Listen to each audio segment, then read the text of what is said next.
ذرا سوچو، وہ جس نے مچھلی کے منہ میں بند اپنے بندے کی آواز سن لی، تمہیں کیا لگتا ہے تمہارے ٹوٹے ہوئے دل کی صدا اسے نہیں سنائی دیتی ہوگی؟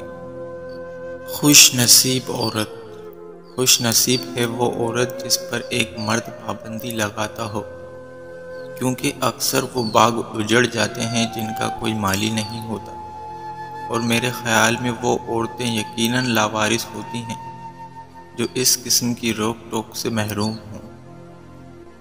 مرد کا دل بھر جانا، مرد کا دل جب عورت سے بھر جاتا ہے تو وہ 3 کام کرتا ہے۔ اپنا لہجہ بدل لیتا ہے، عورت کے کردار پر انگلی اٹھانے لگتا ہے، اور ہر وقت مصروف رہنے کا بہانہ کرتا ہے۔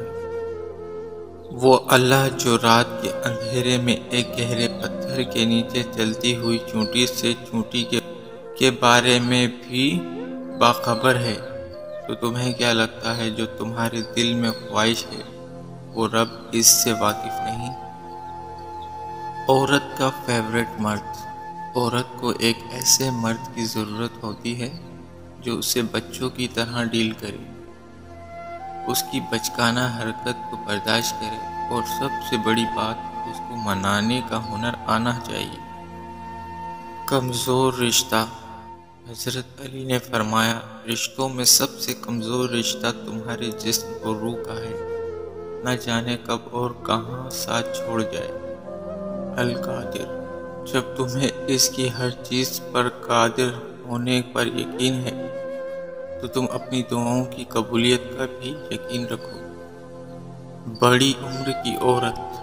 بڑی عمر کی عورت سے شادی کرنے میں ہچکچاہٹ محسوس نہ کریں، کیونکہ یہ سنت نبی صلی اللہ علیہ وسلم ہے۔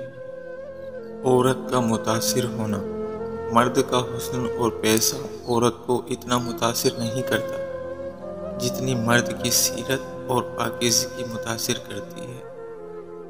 عورت کی عزت۔ دنیا میں عورتوں کو سب سے زیادہ عزت حضرت محمد صلی اللہ علیہ وسلم نے دی۔ والدین۔ والدین کا سایہ سر پہ ہو تو اولاد بادشاہ ہوتی ہے۔